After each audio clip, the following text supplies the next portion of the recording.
morning and welcome to our 2021 Annual Veterans Day Assembly. We appreciate everybody being here. We try to make it as special and as normal as possible despite COVID restrictions, so we appreciate each and every one of you for being here this morning. We have a great program for you this morning as we will have a presentation of our flag from our Boy Scout Pack 462, patriotic music from our band and choir, special readings from our junior high and high school student council, and a local veterans video put together by our students, which you have seen during our breakfast, and then we will play it again after. You're more than welcome to watch it if you didn't get to see it on the way in. Before we begin, I'd like to thank Mrs. Wolf and give her a round of applause. She's the main person in charge of setting up this assembly, so we appreciate her work.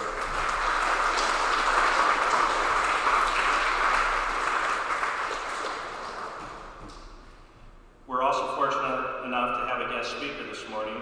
Mr. Preston Finn will be presenting later on this morning and talking about his service in the military. So we appreciate having Mr. Finn here on staff, who will be sharing some words about his service and maybe some of his family that was in the military. Every Veterans Day, I'm reminded of different quotes. Today, I want to share a quote from President George Washington. And this is something that I've shared before, and I think it's still true today. In fact, maybe more true right now in our country. George Washington said, "The willingness with which our young people are likely to serve in any war, no matter how justified, shall be directly proportional to how they perceive the veterans of earlier wars were treated and appreciated by their nation." So today, I feel like we need to do our part here in Anthem, Illinois to appreciate, thank, and honor all of our veterans for their service, to know that they're appreciated. So if you're a veteran at this time, please stand so that we can give you a much-deserved round of applause.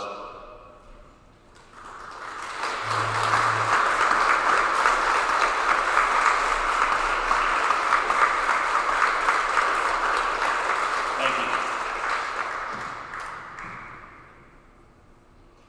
I'll end with this. When it comes to remember our veterans, and this goes especially for all of our students, and just so our veterans know, this is being live streamed both on our website and then down into our classrooms. I want all of our veterans to know this and all of our students to know this. We may not know them all, but we owe them all. And we appreciate what each and every veteran has done so that we can be here in the greatest country. Again, thank you to everyone for being here this morning. We hope you enjoy our assembly. And at this time, please stand for the presentation of our flag, which is presented by our Boy Scout Pack 462, and then remain standing for the national anthem and the Pledge of Allegiance. Thank you.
answered to a service call.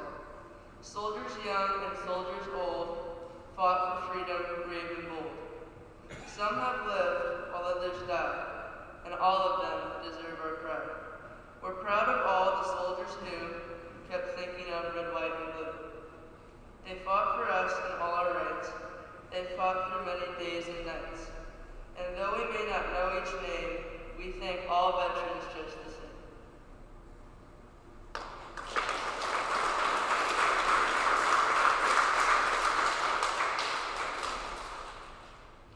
Good morning, veterans, and thank you for your service. It's my privilege today to introduce our speaker. Mr. Preston Fenn served for 3 years in the United States Army, beginning in 2003. He was part of the 1st Armored Division, 2nd Brigade, and served as an infantry soldier, earning the rank of specialist. He spent 2 years in Baumholder, Germany, and was deployed to Iraq from 2003 to 2004 as part of Operation Iraqi Freedom. Please welcome Mr. Fenn.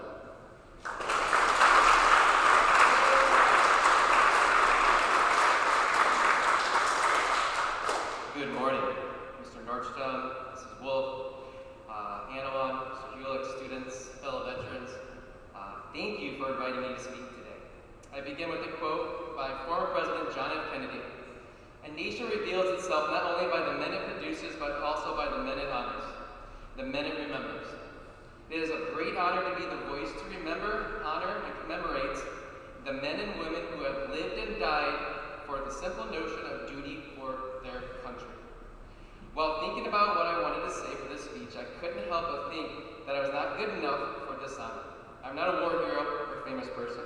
In fact, I feel no one living can accurately express the feelings of gratitude that the millions of veterans deserve. The roots of Veterans Day began on the 11th day, on the 11th month, on the 11th hour of 1918. The war to end all wars, World War I, had ended. Our President Woodrow Wilson made November 11th Armistice Day, a day to honor and remember the soldiers who fought and died fighting World War I. Unfortunately, World War I was not the war to end all wars. 93 years later, we continue to pause for a moment and honor soldiers who have sacrificed their livelihoods and sometimes their lives, the most horrific of all human interactions, war. We, the living, must make sure their sacrifices were not in vain. We hear that word sacrifice thrown around a lot, but do we really understand what that means to a veteran? Is it sacrificing not playing Xbox for a night? Or is it sacrificing not using your cell phone or Snapchat for a few days? Is it sacrificing not eating ice cream for a week? Some may even think sacrifice is being kind to fellow students or classmates or people that they might not like. Yes, these are forms of sacrifice, but the sacrifice that veterans have made throughout our nation's history is what makes them heroes. My brief experience as an infantry soldier in Iraq opened my eyes to valor, commitment, and sacrifices of every war veteran. I enlisted into the United States Army in the summer of 2003 as an infantry soldier. After graduating from Augustine College with a history education degree, I knew I wanted a more worldly experience so I could become a more effective teacher. In history, we learn a lot about wars: the Vietnam War, World War II, Revolutionary War, Korean War, just to name a few. I knew there was more than just numbers to a war. Yes, over 58,000 American soldiers died or are missing from Vietnam War. But what do these numbers really mean? I knew there was a face, family, and life behind every number in that history book. I wanted to be able to express the feelings and experience of war to my students. At the time I made the oath to protect and defend the Constitution, I honestly had no idea what I was getting myself into. I was shipped to basic training in Fort Benning, Georgia, where I learned the skills and knowledge to become an infantry soldier. We crawled through mud on our elbows, knees, underneath barbed wire. We went on 15-mile marches without sleep. During those marches, I even learned that you could actually fall asleep while walking, and then quickly wake up. We rappelled down 100-foot walls. We learned about 30 new ways to do push-ups. But the most important thing I learned was that we, the soldiers, were in this together. 2 weeks after basic training, I was sent to my unit, the 1st Armored Division in Baumholder, Germany. Baumholder just happened to be an old Nazi base during World War II. Right next to the barracks I would live in was another building that had brick formations of a Nazi swastika.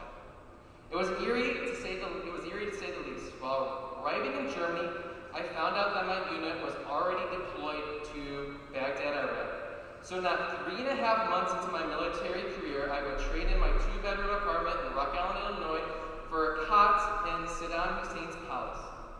My first night of deployment in the half-blown-up palace was spent sleeping underneath an empty staircase. The journey I took the next 10 months would have profound impact on my outlook on life and respect for my fellow soldiers until this day. Iraq wasn't easy physically or mentally for me. I felt blessed if there was a day that I wasn't shot at or woken up by the middle of the night by mortar fire. Just like in previous wars like Vietnam, you didn't always know who your enemy was. When on patrols or missions, we always had to be on high alert. We were always watching each other's back. In between the chaoticness of war, I coped by taking advantage of the little things. I rejoiced in a letter or email from a friend. I felt like victory if the chow hall actually served something that was edible. Heck, I even ordered a pair of track spikes in hopes I would use them when I made my way back home.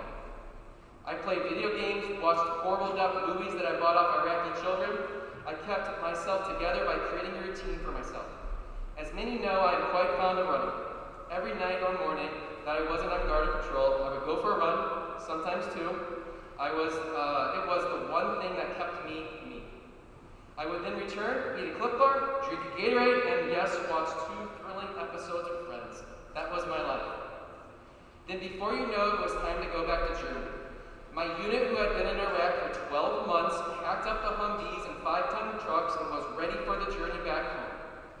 People couldn't wait to see their families, green grass, eat a nice juicy steak, or just breathe in fresh air.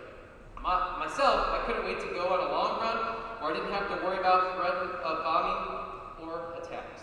I couldn't wait for some Alfredo chicken from Olive Garden and ice cream from White's. I couldn't wait to sleep in an actual bed. I was ecstatic about using a real restroom and not an outhouse that was baking in the 120-degree heat. The night before we were to leave for Kuwait, our company commander called everyone in for a meeting. We are told that the government still needed our service to counter the increased violence south of Baghdad. The day before we were to return home, our commitment extended another 3 months. That would be a total of 15 to 16 months for most in my unit. Imagine being away from your loved ones for that long. I've never seen so many grown men and women cry. I imagine everyone probably cried for different reasons. Many were probably in disbelief or just wanted to see the face of their sons or daughter. My good friend Sergeant Cummins cried because he had a daughter who was almost a year old and he had never seen her in person. We would be the first division in Iraq War to have our service extended, but we would not be the last. Eventually, we would get over the shock and carry on our mission for 3 more months. It is now 17 years later since I was in Iraq. All soldiers are finally home from Iraq and Afghanistan. Yet it is sobering for me to realize that since September 11, 2001, the United States has lost more than 7,000 service members. That does not include the tens of thousands that were injured physically and mentally by wars. Maybe the one of the most striking numbers is over 30,000 veterans and service members have committed suicide since 2001. Have you ever stopped to consider the anguish and mental turmoil suffered by wives, husbands, children of those 40,000 total casualties? Or the hundreds of thousands of others that would wonder every day if a deployed service member will be next. Throughout history, veterans like myself and the ones in the audience have slept in uncomfortable places, been shot at, felt physical pain, gone without showers for weeks, ate disgusting meals, but that isn't what makes veterans heroic. The greatest sacrifice for veterans go unseen by the public. Even the many who have made it back home from the countless deployments will not return the same person. For many veterans, our nation was important enough to endure long separation from their families, misses of births of their children, freeze in sub-zero temperatures, bake in the wild jungles, lose limbs, and far too often lose their lives. Military spouses had to endure frequent change of addresses, and a disproportionate share of parental responsibilities. Children often had to endure changes in school, separation from their friends, and hardest of all, the uncertainty of whether mom or dad will live through the next combat tour. It is these sacrifices that make a veteran a real-life hero. Only someone of great will and fortitude can endure this life. One of these real-life heroes was my grandpa, Paul Fenn. In my eyes, he is a superhero. He was a Korean War veteran and Purple Heart recipient. My grandpa was 20-year-old infantry soldier. In June 1952, my grandpa and his buddies were on a litter team behind a platoon that was attacking a nearby hill. A litter team's job was to evacuate wounded soldiers to safety with a stretcher. My grandpa's reaction to this order was, "The heck, I am going to just sit on my butt and wait." To say the least, he was not happy about this. He wanted to be part of the action and help. Moments after the platoon charged up the hill, my grandpa and his friends dropped the litter and ran up the hill with their carbine rifles. As they charged, North Korean soldiers threw potato smasher grenades down the hill near where they were charging. Shrapnel penetrated my grandpa's head and arm. He was bleeding and disoriented for a moment, but his friend was hit worse.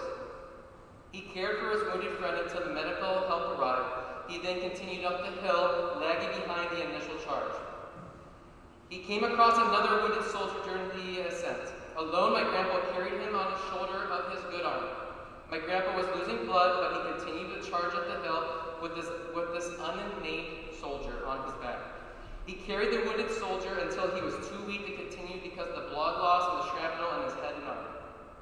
Thinking for the safety of the soldiers, my grandpa set him down and gave him his rifle. He then went searching for help. The only thing he took with him was 2 grenades. He says they were there for if he got captured. My grandpa then ran weaponless down the hill in search for help. Minutes later, he heard a sound in a set of trees. Thankfully, they were American soldiers. He told the medic of the whereabouts of the wounded soldier.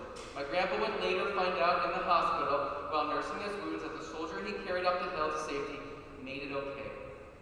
He could have easily left the 2 soldiers to die, but he was willing to sacrifice his life for those 2 soldiers. His wound rewarded him the Purple Heart, but his courage and bravery and selflessness on the battlefield makes him a hero. Today we honor veterans like my grandpa Paul Fenn and numerous veterans in the crowd today.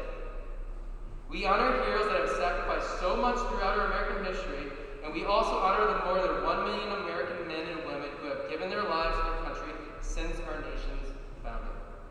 Our debt to these heroes can never be repaid, but our gratitude and respect must last forever. But you can show your support simply by saying thank you and acknowledging their sacrifices to the next veteran you meet and also to their family. I want to personally thank all veterans in this audience for their sacrifices they made to this country. I also want to thank those family members who have also sacrificed so much. I began with words from President Kennedy. I now leave you with his words. On this Veterans Day, let's hope that there will be no more veterans of any further wars. Not because all shall have perished, but because all shall have learned to live together in peace. Thank you.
each veteran to introduce yourselves, and Leah will bring the microphone around to you. So we'll have Leah come down, and we'll just start with Mr. Gerber and work our way through the crowd.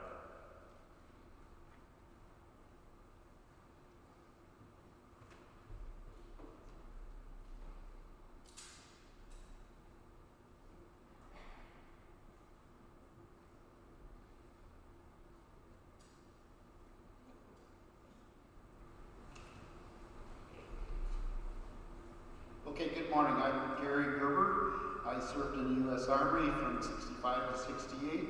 I was basic training in Fort Leonard Wood and went to Redstone Arsenal where I was trained in radar repair for the Hawk missile and served 2 years, a year in Redstone Arsenal and 2 years in Germany along the 3K zone in Germany. And I guess that's it.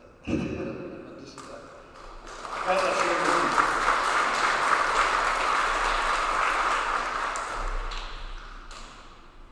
Wayne Heisler, I was in the U.S. Army from 1968 to 1970. I was a combat medic in Vietnam.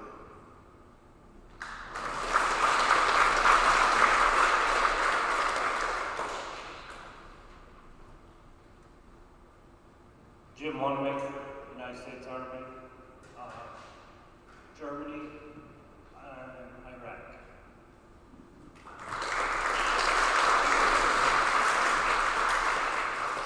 Also, served from 1997 to 2006. I was a camp crew member for the Element Army Mission Guard and then served 1 year in Iraq as military police.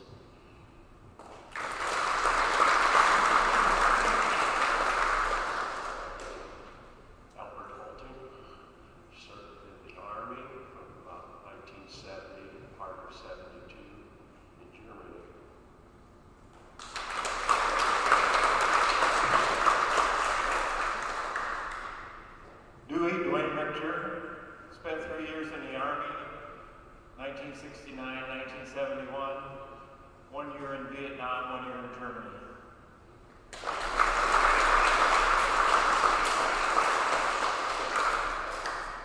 My name is Jim Picard. I was in the U.S. Army from 1966 to 69. I was in administration, and I spent 2 years in Ethiopia. And these are my 4 grandchildren I'm proud of.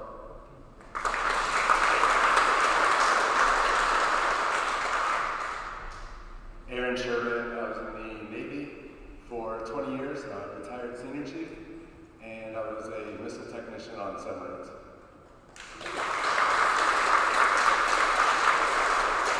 I'm Bill Ennis, and I was in the Army from 67 to 69. Spent a time in Vietnam. I was a boat operator, and we built bridges and piers. I was a combat engineer.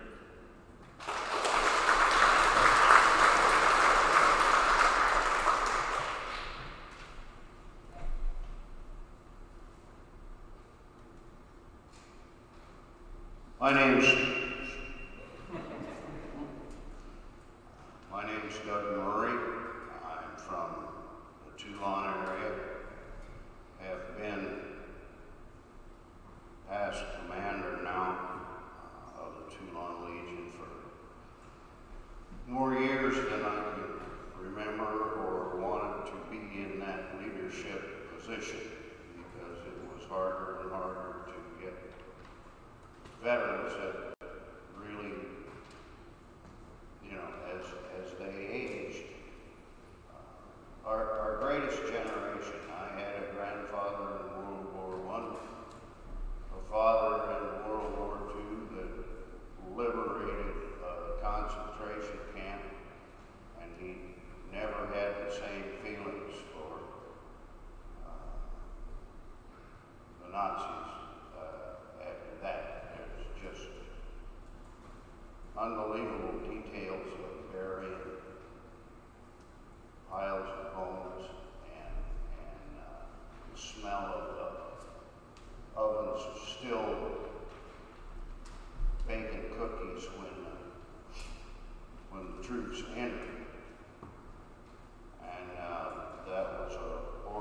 experience for him, and he never liked to talk about it, but my daughters were fortunate enough to get pictures of that so that we could impress on him never to forget. I was lucky enough to graduate with an animal science degree from Western, and immediately in my day, my Uncle Sam was waiting for me, and I spent 2 years in the United States Army. I was fresh with an animal science degree and fortunate, and I'd say this, enough to be thrown right into the vet corps with no training. Just, you're in, we need a slot filled in Fort Lewis, Washington, and you got it. So I spent time working with the civilian retired population and service dogs. And we did the drug sniffers and the guard dogs. And they both needed to be muzzled when you worked with them. And one of the most memorable events that I had experienced was Fort Lewis had a overseas replacement station and an overseas returnee station. And they were separate, and there was a reason for that. But you'll hear people refer to the 1,000 days stare. And those guys coming back had a look in their eye that they'd seen it. They'd seen it all. And I guess in closing, because I didn't come here to address this, but I will tell you that the biggest embarrassment to my country went on 2 months ago when we left Kabul and left them $85 billion worth of our equipment. We did the same thing in Vietnam long time ago. And that is not going to be something that I am going to honor. I think it was a dreadful, dreadful thing for the veterans of all wars to see. And I'm awfully glad my father didn't see that twice, because that was not the Army that was the greatest generation. And it didn't help anything and the news media never reported this, but the lady that's now our vice president put a wreath on a memorial in Hanoi to the site where the gun emplacement was that shot down John McCain's plane. So think about that when you young people determine for the future of this country. Thank you.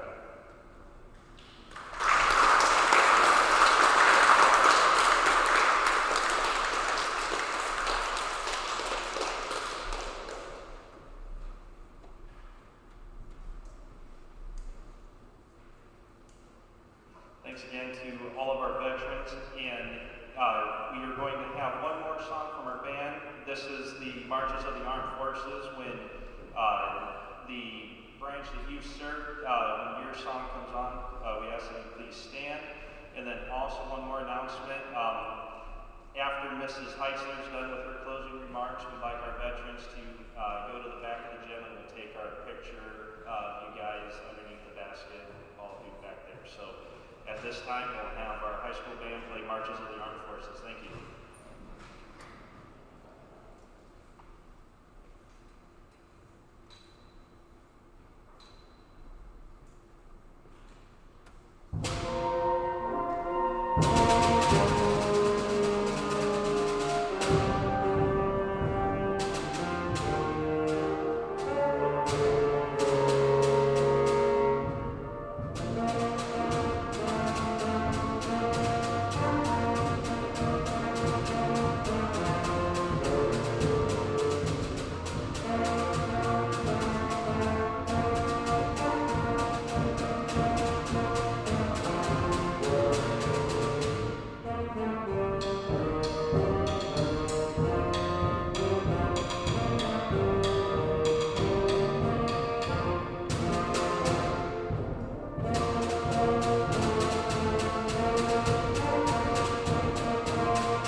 have witnessed the sacrifices that they make for their families and the bravery it takes to fight for our country. Our family is one of the lucky ones where everyone has returned safely. I'm sure many of you have similar stories that are similar to mine that will be shared today. So I ask you not only to honor those who have fought for our country, but also those that are still fighting to protect us. This is also a time for each of us to take part in protecting our freedom for future generations. Thank you for honoring our veterans today. Let us leave this assembly today still honoring them tomorrow. Thank you.